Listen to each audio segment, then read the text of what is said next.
Ya, Assalamualaikum warahmatullahi wabarakatuh. Shalom, salam sejahtera untuk kita semua. Perkenalkan, nama saya Ferianto Rembang.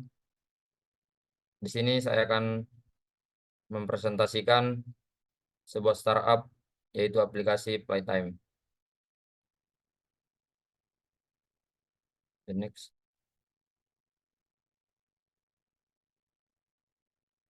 Adapun bahasan yang akan kita bahas pada saat ini ada 9. Yang pertama yaitu About Us, yang kedua logo, yang ketiga tim, yang keempat latar belakang, yang kelima visi dan misi, yang keenam segmentasi pasar, yang ketujuh analisis SWOT, yang kedelapan BMC, yang kesembilan prototype.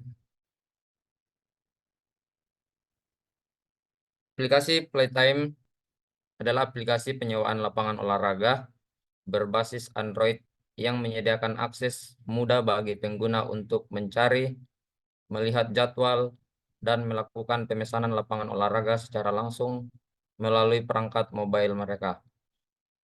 Aplikasi ini dirancang untuk memudahkan pencarian dan reservasi lapangan untuk berbagai jenis olahraga, termasuk sepak bola, futsal, voli, bulu tangkis, tenis, basket, biliar, dan lebih banyak lagi. Di sini ada logo dari aplikasi Playtime. Logo ini kami bentuk untuk yang memiliki arti, yaitu bola. Yang pertama, bola melambangkan salah satu olahraga yang banyak peminatnya. Dengan memilih gambar bola akan membuat orang-orang langsung berpikir bahwa ini aplikasi untuk olahraga yang memudahkan pengguna mengetahui kegunaan aplikasi Playtime. Adapun arti Playtime pada aplikasi sewa lapangan olahraga melibatkan waktu yang dihabiskan pelanggan untuk aktif berpartisipasi dalam aktivitas olahraga atau bermain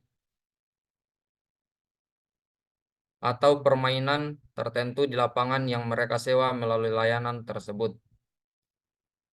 Penggunaan istilah penggunaan istilah playtime menunjukkan fokus pada aspek rekreasi dan kegiatan fisik yang terjadi di lapangan olahraga.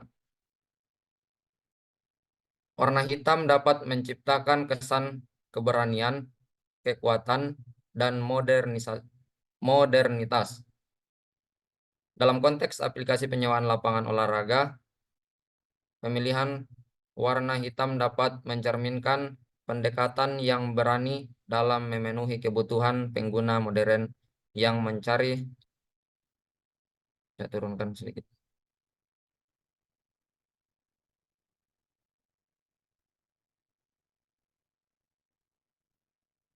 Geser naik.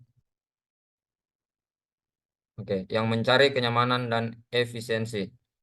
Di sini adapun pembagian tim. Yang pertama CIO, yang kedua, yang pertama CIO ada Akram Makruf Aidil, yang kedua CTO yaitu Abdul Rifai Wadjidi, yang ketiga CMO yaitu Ferianto Rembang. Next. Di sini adapun tugas dari CEO dari Akram Makruf ID dengan NIM 2211522035, yaitu yang pertama mengidentifikasi peluang dan tantangan dalam industri penyewaan lapangan olahraga. Yang kedua, menetapkan visi dan misi perusahaan dalam konteks pasar yang bersangkutan. Yang ketiga, membangun dan memimpin tim eksekutif dan manajemen yang efisien. Yang keempat, memberikan arahan strategis dan memastikan keberlanjutan operasional. Yang kelima, mengidentifikasi area di mana perusahaan dapat berkembang dan memperbaiki. Yang terakhir, membangun hubungan dan kemitraan strategis dengan pemangku kepentingan eksternal seperti fasilitas olahraga dan penyediaan teknologi. Yang kedua, di sini ada CTO, yaitu Abdul Rifai Wadzidi dengan NIM 23115101. Adapun tugas dari CTO yaitu bertanggung jawab atas pengembangan produk dan fitur teknologi pada aplikasi. Yang kedua, memimpin tim pengembang dalam merancang, mengimplementasikan, dan menguji fitur-fitur baru. Yang ketiga, memastikan aplikasi mematuhi standar keamanan dan peraturan yang berlaku. Yang keempat, mengembangkan dan menerapkan kebijakan keamanan data. Yang kelima, mengidentifikasi teknologi terkini yang dapat meningkatkan fungsionalitas dan kinerja aplikasi.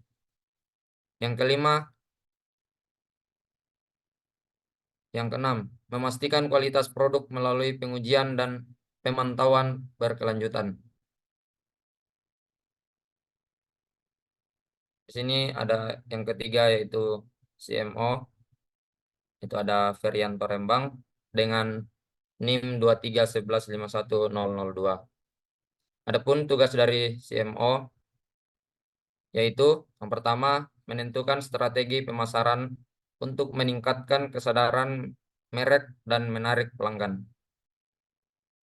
Yang kedua, menganalisis pasar dan persaingan untuk mengidentifikasi peluang pemasaran. Yang ketiga, menyusun strategi untuk mengatasi pesaing dan mendapatkan pangsa pasar. Yang keempat, membuat kampanye promosi dan penawaran khusus untuk menarik dan mempertahankan pelanggan. Yang kelima, mengidentifikasi peluang untuk bermitra dengan atlet atau organisasi olahraga. Yang keenam, membangun hubungan yang kuat dengan pelanggan melalui saluran komunikasi yang efektif.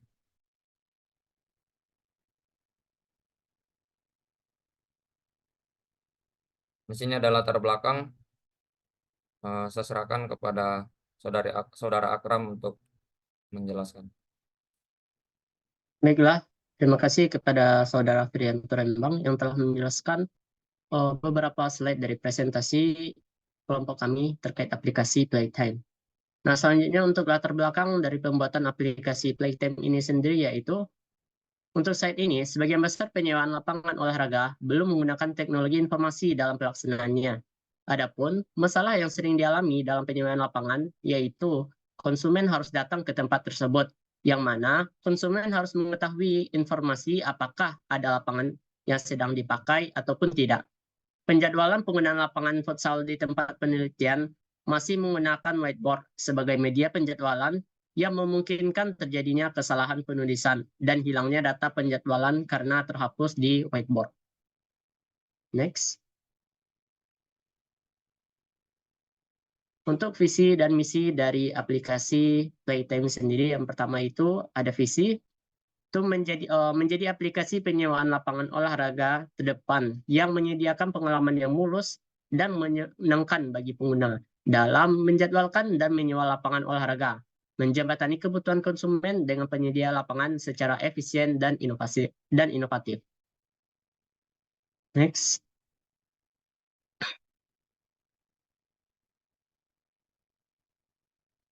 Selanjutnya, misi yang pertama, menciptakan platform yang mudah diakses bagi pengguna, memungkinkan mereka untuk menjadwalkan, memeriksa ketersediaan, dan memesan lapangan olahraga secara instan melalui perangkat Android. Yang kedua, memungkinkan pengguna untuk melihat jadwal lapangan secara real-time, serta menyediakan opsi untuk reservasi jangka panjang atau sesuai dengan kebutuhan. Yang ketiga, memastikan pengalaman pengguna yang optimal melalui antarmuka yang intuitif, informasi yang jelas dan lengkap tentang fasilitas lapangan, serta fitur pembayaran yang aman dan mudah. Yang keempat yaitu mengembangkan kemitraan yang kuat dengan penyedia lapangan olahraga, memberikan dukungan dalam mengelola dan memperbarui informasi lapangan, serta memastikan ketersediaan yang akurat dan terpercaya. Yang kelima, berkomitmen untuk terus melakukan pembaruan dan pengembangan aplikasi guna meningkatkan fungsionalitas, keamanan, serta pengalaman pengguna secara berkelanjutan. Dan yang terakhir yaitu menyediakan layanan pelanggan yang responsif dan ramah, serta siap membantu pengguna dalam menyelesaikan masalah ataupun pertanyaan yang muncul selama proses pemesanan ataupun penggunaan lapangan pada aplikasi Playtime ini sendiri. Next. Selanjutnya itu ada segmentasi pasar dari aplikasi Playtime ini sendiri. Digolongkan menjadi 4, yaitu ada segmentasi perilaku, yaitu orang-orang yang menyukai kegiatan olahraga, orang-orang yang aktif mencari turnamen dan acara olahraga, anggota klub olahraga atau tim olahraga, pemilik lapangan olahraga, dan terakhir itu ada penyelenggara turnamen ataupun liga. Untuk segmentasi geografis sendiri yaitu memfokuskan daerah perkotaan yang memiliki banyak lapangan olahraga dan menargetkan lokasi yang terdapat banyak klub olahraga di daerahnya. Sedangkan pada segmentasi psikografisnya yaitu menggunakan olahraga sebagai cara untuk menjaga kebugaran, mencari lapangan dengan fasilitas tertentu, membutuhkan jadwal simpel dan reservasi yang cepat, dan yang terakhir itu mencari lapangan olahraga sesuai dengan olahraga yang ditekuni. Serta segmentasi terakhir yaitu segmentasi demografis, yaitu pemuda aktif yang cenderung mencari lapangan untuk bermain, profesional muda yang berumur 25 sampai 35 tahun yang memerlukan fasilitas yang mendukung jadwal yang sibuk, dan yang terakhir yaitu ada pelajar dan mahasiswa yang mencari lapangan dengan harga yang terjangkau, juga sering mencari lapangan untuk aktivitas kelompok ataupun klub. Next. Nah, di sini ada bisnis model canvas atau BMC dari aplikasi Playtime. Pertama itu ada value proposition, yaitu akses yang mudah untuk pencarian yang fleksibel juga. Selanjutnya ada pembayaran online dan informasi ketersediaan. Selanjutnya ada customer relationship, yaitu layanan pelanggan melalui live chat, telepon, dan email. Selanjutnya ada program loyalitas dan diskon, serta umpan balik pelanggan yang terus-menerus. Untuk channel dari aplikasi Playtime ini sendiri yaitu aplikasi mobile yaitu iOS dan Android, situs web resmi, dan yang terakhir yaitu kemitraan dengan fasilitas olahraga dan organisasi olahraga. Sedangkan untuk customer segmentnya sendiri yaitu yang pertama pemain amatir dan profesional dari berbagai jenis olahraga, baik itu sepak bola, basket, tenis, bulu tangkis, dan lain-lainnya. Kelompok usia yaitu anak-anak, remaja, ataupun orang dewasa. Dan untuk lokasinya itu baik itu di pusat kota, pinggiran kota, ataupun wilayah tertentu. Untuk key activities dari aplikasi Playtime yaitu pengembangan dan pemeliharaan aplikasi, negosiasi kemitraan dan kesepakatan fasilitas, serta melakukan kampanye pemasaran dan promosi. Selanjutnya untuk key resource-nya sendiri yaitu platform teknologi untuk aplikasi dan situs web, kemitraan dengan fasilitas olahraga, serta tim pengembangan, tim pemasaran, dan tim dukungan pelanggan. Key partner-nya yaitu kemitraan dengan fasilitas olahraga dan penyediaan layanan tambahan, kemitraan dengan organisasi olahraga lokal ataupun nasional, dan yang terakhir yaitu kemitraan dengan penyedia pembayaran dan teknologi. Sedangkan untuk cost struktur dari bisnis model canvas aplikasi Playtime yaitu biaya pengembangan dan pemeliharaan teknologi, biaya pemasaran dan promosi, dan biaya kemitraan dan negosiasi fasilitas. Dan untuk revenue stream dari aplikasi Playtime sendiri yaitu didapatkan dari biaya penjualan aplikasi, biaya kemitraan, biaya sponsor ataupun kerjasama, dan juga biaya yang didapatkan dari sewa lapangan yang tentunya sebelumnya telah bekerja sama dengan aplikasi Playtime itu sendiri. Next. Nah, selanjutnya ada analisis SWOT. Yang pertama S atau strength, yaitu jangkauan luas olahraga yang pertama. Yang kedua, menyediakan akses ke berbagai jenis olahraga. mulai dari sepak bola sampai dengan panahan dan menembak, memberikan keunggulan dalam pasar yang memiliki kebutuhan yang beragam. Selanjutnya itu ada pencarian yang fleksibel. Dengan adanya fitur pencarian lapangan yang luas dan fleksibel, memungkinkan pengguna untuk menemukan lapangan olahraga yang sesuai dengan preferensi dan lokasi yang mereka inginkan dengan cara yang mudah. Dan yang terakhir yaitu pembayaran mudah dan aman. Sistem pembayaran online yang aman dan beragam memberikan kenyamanan kepada pengguna dalam melakukan transaksi pada aplikasi Playtime itu sendiri. Selanjutnya yaitu atau weakness dari aplikasi Playtime itu sendiri. Yang pertama, adanya ketergantungan pada ketersediaan lapangan. Tentu dengan adanya ketersediaan lapangan yang terbatas bisa menjadi kendala dalam memenuhi permintaan dari pengguna itu sendiri, terutama pada jam-jam sibuk ataupun lapangan yang memiliki keterbatasan. Dan yang kedua yaitu adanya keterbatasan sumber daya teknis. Jika terdapat keterbatasan dalam infrastruktur teknis seperti konektivitas internet yang buruk ataupun integrasi dengan penyedia lapangan, hal ini dapat mempengaruhi pengalaman pengguna dalam menggunakan aplikasi Playtime itu sendiri. Next. Selanjutnya itu O atau opportunity dari aplikasi Playtime yaitu kemitraan dengan penyedia lapangan, kolaborasi yang kuat dengan penyedia lapangan olahraga yang dapat meningkatkan ketersediaan lapangan dan menawarkan penawaran eksklusif kepada pengguna. Dan yang terakhir yaitu ekspansi ke wilayah baru. Ekspansi di wilayah baru atau kerjasama dengan lapangan olahraga di daerah yang masih minim akses aplikasi sejenis, sehingga dapat meningkatkan basis penggunaan aplikasi Playtime itu sendiri. Dan yang terakhir yaitu T atau threat, yaitu ancaman. Itu berupa kompetisi yang ketat. Yang kedua, adanya persaingan dari aplikasi sejenis ataupun layanan penyewaan lapangan olahraga yang sudah mapan dan menjadi ancaman terhadap perebutan pangsa pasar. Next. Nah, selanjutnya itu prototipe yang akan disampaikan oleh Saudara Rifai Wajidi. Kepada Saudara dipersilakan.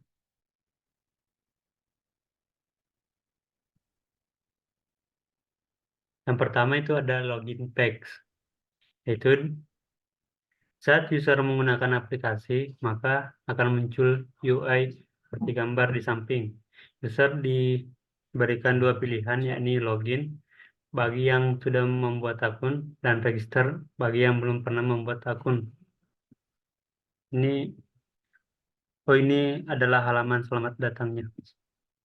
Terus ini halaman loginnya, yaitu user memasukkan email dan juga password sebelum menggunakan aplikasi Playtime.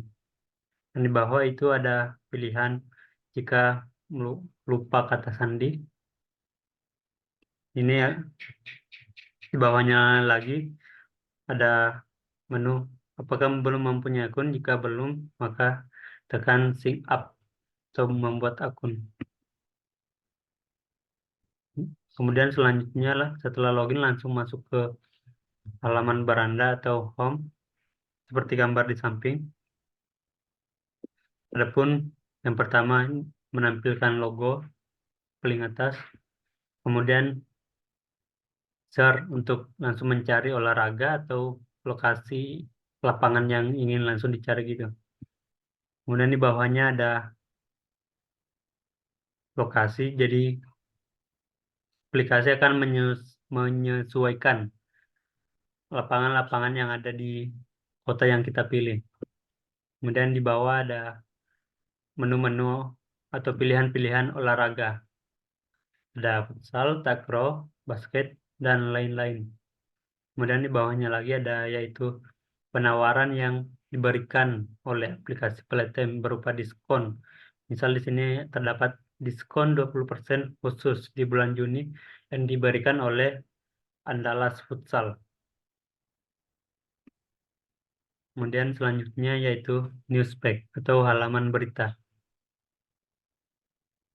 Yaitu tujuannya untuk memberitahukan kepada user tentang liga-liga atau turnamen-turnamen apa aja yang ada di sekitar sesuai dengan lokasi kota yang dipilih.